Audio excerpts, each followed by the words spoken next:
Important topics जो मेरे को लगता है आपको बहुत अच्छे से करने चाहिए।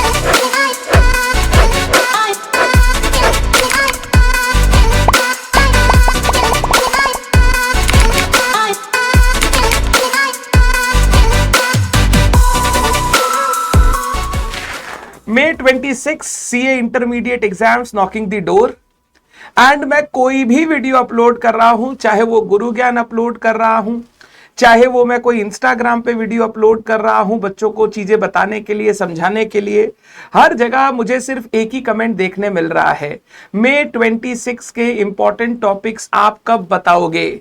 कौन से ऐसे टॉपिक्स हैं जो अविनाश सर आपको लगता है May 26 के एग्जामिनेशन में इंस्टीट्यूट हमें पेपर में पूछ सकता है, प्लीज बताइए।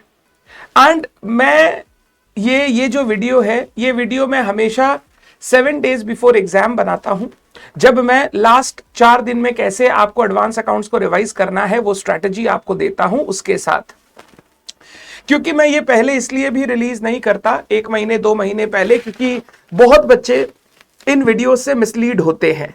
कैसे मिसलीड होते हैं, उनको ऐसा लगता है कि सर बोल रहे हैं सिर्फ इतना ही पढ़ के जाना है, इसी से एडवांस अकाउंट्स का काम हो जाएगा, बाद बाकी और कुछ करने का जरूरत नहीं है, जो कि बहुत गलत है, जो कि बहुत रॉन्ग है। मैं किसी भी बच्चे को YouTube जैसे प्लेटफॉर्म पर, जहां पर बहुत सारे बच्चे हमें फॉलो करते हैं, बहुत सारे बच्चे हमारे कंटेंट को देखते हैं, बहुत सारे बच्चे उस कंटेंट से इंस्पायर होके अपनी पढ़ाई को उस ट्रैक पर लेके आते हैं, मैं वहां पर कोई भी मिसलीडिंग वीडियो किसी भी बच्चे के लिए डालना नहीं चाहता। ये जो मैं वीडियो बनाता हूं इंपॉर्टेंट टॉपिक्स का, मेरे हिसाब से पास्ट ट्रेंड एनालिसिस करके, लास्ट 4 टर्म 5 टर्म 6 टर्म के पेपर एनालाइज करके, मुझे क्या लगता है कि May 26 में मोस्ट एक्सपेक्टेड एरियाज जहां जहां से इंस्टीट्यूट आपको क्वेश्चन पूछ सकता है, वो मैं आपको बताने की कोशिश करता हूं। बट प्लीज ध्यान रखिएगा, इसका मतलब यह नहीं है कि आप सिर्फ इतना ही टॉपिक्स रिवाइज करके जाओगे। अगर मैंने बाईबैक्स में लिमिट्स को इंपॉर्टेंट किया है तो इसका मतलब यह नहीं है कि जर्नल देखना ही नहीं है, जर्नल भी करके जाना है, ज्यादा फोकस लिमिट्स पर करना है। जब आप लिमिट्स को रिवाइज करो तो अच्छी तरीके से रिवाइज करना, क्योंकि मोस्ट लाइकली है कि लिमिट से क्वेश्चन इस बार आना चाहिए। तो ये जो टॉपिक्स मैं बता रहा हूं, इन पर आपको थोड़ा फोकस ज्यादा देना चाहिए, थोड़ा सा प्रैक्टिस ज्यादा करना चाहिए, बिकॉज अगर पेपर इंस्टीट्यूट ने ट्रेंड के हिसाब से बनाया तो आपको यही सब चीजें आपको पेपर में दिखाई देने लगेंगी। ये टॉपिक्स May 26 के लिए इंपॉर्टेंट है। मेरे को लगता है ट्रेंड एनालिसिस के हिसाब से ये आपके पेपर में आने चाहिए, बट ये वो टॉपिक्स नहीं है सिर्फ जो आपको पढ़ के जाने, आपको पढ़ के पूरा जाना है। इन टॉपिक्स पे थोड़ा फोकस ज्यादा करना है। अगर ये एग्जाम में आए तो आपके लिए शायद बहुत इजी रहेगा, बहुत अच्छा रहेगा पेपर, और आप सब बच्चे स्कोर कर सकेंगे examination in the paper of advance accounts. सबसे पहले मैं चैप्टर्स का डिस्कशन करता हूं। फाइनेंशियल स्टेटमेंट चैप्टर से मेरे को लगता है इस बार एक 14 मार्क का क्वेश्चन नंबर 2 में आना चाहिए, जहां पर कंपनी की बैलेंस शीट पीएल प्रिपरेशन आपको पूछी जा सकती है। इंटरनल रिकंस्ट्रक्शन भी क्वेश्चन नंबर 2 में आता है, बट क्योंकि वो इमीडिएटली लास्ट टर्म में आ चुका है, मुझे लगता है इस बार financial statement will be an important area for 14 marks. Internal reconstruction से एक छोटा क्वेश्चन 5 मार्क्स का आप जर्नल्स का एक्सपेक्ट कर सकते हो, जहां पे ऑल्टरेशन ऑफ शेयर कैपिटल, थोड़ा बहुत रिडक्शन ऑफ शेयर कैपिटल वगैरह का क्वेश्चन देके आपको बोलेगा journal entries for internal reconstruction करके दीजिए। तो फाइनेंशियल स्टेटमेंट में preparation of balance sheet and PL will be very important. 3-4 question बना के जाइएगा, हो सकता है एग्जाम में आपको दिखाई दे। और इंटरनल रिकंस्ट्रक्शन की जर्नल एंट्रीज अच्छे से देखकर जाइएगा, एक छोटा क्वेश्चन 5 मार्क का आपको दिखाई दे सकता है। बाईबैक वाले चैप्टर में मेरे को लगता है इस बार मल्टीपल चॉइस क्वेश्चन वाले सेक्शन में आपसे क्वेश्चन पूछा जाएगा, आपको सारी इंफॉर्मेशन दे देगा, आपको हर डिफरेंट जो लिमिट्स है, resource test, share outstanding test, फिर तुम्हारा डेट इक्विटी रेशियो टेस्ट, ये सारी चीजों पर सवाल पूछेगा कि कितना मैक्सिमम बाईबैक हो सकता है। और साथ ही साथ हो सकता है वो पूछ ले, बताइए कैश बैलेंस आफ्टर बाईबैक कितना होगा, reserves and surplus after buyback कितना होगा। उस टाइप के क्वेश्चन एमसीक्यू में आपको एक केस स्टडी बाईबैक पर दिखाई दे सकता है।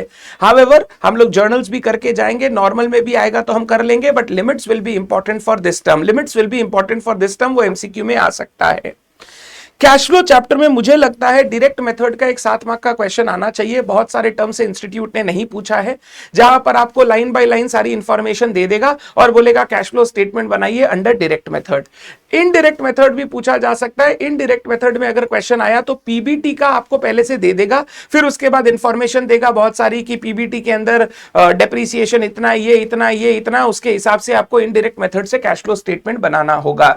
तो डायरेक्ट मेथड मेरे हिसाब से ज्यादा इंपॉर्टेंट है। इनडायरेक्ट मेथड का क्वेश्चन आ सकता है जहां पर पीबीटी पहले से दिया होगा, आपको ऑपरेटिंग, इन्वेस्टिंग, फाइनेंसिंग करके अच्छे से कैश फ्लो स्टेटमेंट बनाकर देना पड़ेगा। अमलगमेशन चैप्टर में वेंडर कंपनी रियलाइजेशन अकाउंट का प्रिपरेशन, परचेजिंग कंपनी के अकाउंट का प्रिपरेशन, क्या बोलते हैं अपने उसको, इक्विटी शेयर होल्डर के अकाउंट का preparation will be relevant for this term. साथ ही साथ परचेजिंग कंपनी में परचेज मेथड की जो अकाउंटिंग है, परचेज मेथड की जो अकाउंटिंग है उसको अच्छे से देखकर जाइएगा, आने का चांसेस है। तो वेंडर कंपनी वाला पोर्शन इंपॉर्टेंट है, उसके 1 से 2 क्वेश्चन बना के जाइएगा और परचेज मेथड अच्छे से प्रैक्टिस करके जाइएगा। मर्जर मेथड इज इजी, एक बार जर्नल एंट्री देख लेना, आएगा तो वो फ्री का मार्क्स है, बट ये दोनों चीज मेरे को लगता है इस बार ज्यादा एग्जाम के लिए इंपॉर्टेंट रहेंगी। इन्वेस्टमेंट चैप्टर में अकाउंटिंग स्टैंडर्ड बेस्ड क्वेश्चन आ सकता है, मल्टीपल चॉइस क्वेश्चन में आ सकता है, या क्वेश्चन नंबर 1 में अकाउंटिंग स्टैंडर्ड बेस्ड क्वेश्चन आ सकता है, जहां पे valuation of investment, current investment, long term investment वाली बात, reclassification of investment from current to long term to current वाली बात आपके लिए ज्यादा रेलिवेंट रहेंगी। अगर मैं इन्वेस्टमेंट अकाउंट वाइज बात बोलूं तो चांसेस कम है आने का, बट अगर आया तो फिक्स्ड इनकम सिक्योरिटी यानी बॉन्ड्स वाले सेक्शन से वो पूछ सकता है। तो मेरे हिसाब से valuation of investment at year end, reclassification of investment and bonds का इन्वेस्टमेंट अकाउंट बनाना आपके लिए ज्यादा रेलिवेंट रहेगा फॉर दिस टर्म। अच्छे से प्रैक्टिस करके जाइएगा। कंसोलिडेशन के चैप्टर में कंसोलिडेटेड पीएल 1 से 2 क्वेश्चन अच्छे से बना लीजिएगा अपने हाथ से, मेरे को लगता है इस टर्म के लिए इंपॉर्टेंट है। बैलेंस शीट के केस में बोनस का एडजस्टमेंट, डिविडेंड का एडजस्टमेंट, अनरियलाइज्ड प्रॉफिट का एडजस्टमेंट अच्छे से देखकर जाइएगा। रीवैल्यूएशन का एडजस्टमेंट इमीडिएटली प्रीवियस टर्म में उन्होंने दिया है, ऐसा नहीं है आ नहीं सकता, बट ये 3 adjustment will be more relevant for examination. Minority interest in case of loss, in case of loss अच्छे से देखकर जाइएगा कि अगर सब्सिडरी कंपनी में लॉस हो रहा है तो माइनॉरिटी इंटरेस्ट का लॉस का शेयर हम कैसे कैलकुलेट करते हैं, अच्छे से देख के जाइएगा। अकाउंटिंग स्टैंडर्ड 23 एसोसिएट वाले में इक्विटी मेथड थोड़ा सा अच्छे से देखकर जाइएगा, मेरे को लगता है मई 26 टर्म के लिए वो रेलिवेंट रहने वाला है। ब्रांच चैप्टर में फॉरेन ब्रांच इंपॉर्टेंट रहेगा हमारे लिए, accounting standard 11 and foreign branch. Retail method जो है, wholesale method, retail, wholesale price, retail price वाला कॉन्सेप्ट, वो रिटेल मेथड इंपॉर्टेंट रहेगा। डेटर्स मेथड इंपॉर्टेंट रहेगा हमारे लिए, ब्रांच अकाउंट बनाना and journal for independent branch. Independent branch वाला जर्नल बहुत easy, retail method is very easy, normal trading PL बनाना है होलसेल प्राइस, रिटेल प्राइस पर। डेटर्स मेथड अच्छे से 2-4 क्वेश्चन करके जाइएगा और फॉरेन ब्रांच के 2-3 क्वेश्चन बना के जाइएगा, ये आपके लिए इस टर्म में रेलिवेंट रहने वाला है। अकाउंटिंग स्टैंडर्ड सब्जेक्टिव पोर्शन जो आपके क्वेश्चन आते हैं अकाउंटिंग स्टैंडर्ड के क्वेश्चन नंबर 1 वगैरह में, उसके लिए मुझे लगता है इस बार accounting standard 2 valuation of inventories will be important. Accounting standard 7-9 revenue recognition and construction contract, similar चीज की अकाउंटिंग स्टैंडर्ड है, रेवेन्यू के ऊपर है। 7 और 9 वो आपके लिए इस बार रेलिवेंट रहेगा। AS 10 property plant equipment relevant रहेगा। AS 12 गवर्नमेंट ग्रांट रेलिवेंट रहेगा। 22 income taxes, 25 interim financial reporting, 26 intangible asset, 28 impairment, 29 provision contingent liability contingent asset, ये सारे आपके लिए इस बार इंपॉर्टेंट रहेंगे। मेरे को लगता है जो टोटल 5 क्वेश्चंस आते हैं, 5 क्वेश्चंस आते हैं हमारे सब्जेक्टिव पोर्शन में AS में, 5 में 3 से 4 आपको इन AS के अंदर से दिखाई देने चाहिए। These will be relevant AS for May 26 term. अच्छे से करके जाइएगा, सारे AS के क्वेश्चन थोड़े हाथ से बना के जाइएगा, एग्जाम में आपको देखने मिल सकते हैं। अकाउंटिंग स्टैंडर्ड 1 से गोइंग कंसर्न वाला जो है, PL बैलेंस शीट बनाओ if the entity is going concern, if the entity is not a going concern, वो एक क्वेश्चन बहुत से अच्छे से प्रैक्टिस करके जाइएगा, वो एग्जाम में आने का चांसेस है, एग्जाम में आने का चांसेस है। तो ये सारे टॉपिक्स ऐसे हैं जो मेरे को लगता है मई 26 में एडवांस अकाउंट्स के पेपर में आपको रिफ्लेक्ट होने चाहिए, दिखने चाहिए। अगर ये टॉपिक्स आप अच्छे से करके जाओगे तो मेरे को लगता है 60 to 70 मार्क का पेपर ऐसा होगा जो आपका देखा दिखाया रहेगा, आप आराम से उसको अटेम्प्ट कर पाओगे, आराम से उसको अटेम्प्ट कर पाओगे। क्लियर छे? पढ़ाई पूरी कीजिए, अच्छे से कीजिए, बट इन टॉपिक्स पे थोड़ा टाइम ज्यादा डिवोट कीजिए, सो दैट अगर इनसे क्वेश्चन आए तो आपसे आराम से बन जाए। क्योंकि मेरे को लगता है ट्रेंड एनालिसिस के हिसाब से most expected areas for advance accounts में 26 विल बी दिस। इसके साथ साथ मेरे बहुत सारे गुरु ज्ञान के video CA Avinash Sancheti channel पे अपलोड किए हुए, जिसकी लिंक इस वीडियो के नीचे दी गई है।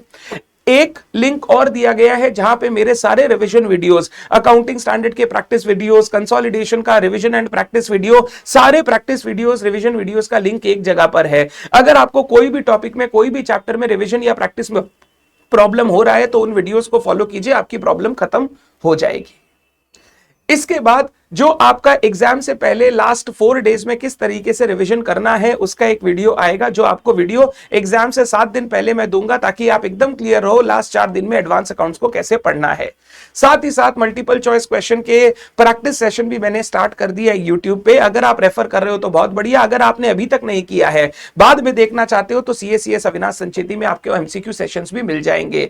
ये सब रेफर करने से एडवांस अकाउंट्स में 60+ लाने से आपको कोई नहीं रोकेगा, और अगर एडवांस अकाउंट्स में 60+ आया तो ग्रुप 1 पास होने से आपको कोई नहीं रोक सकता। All the best to all of you, study well.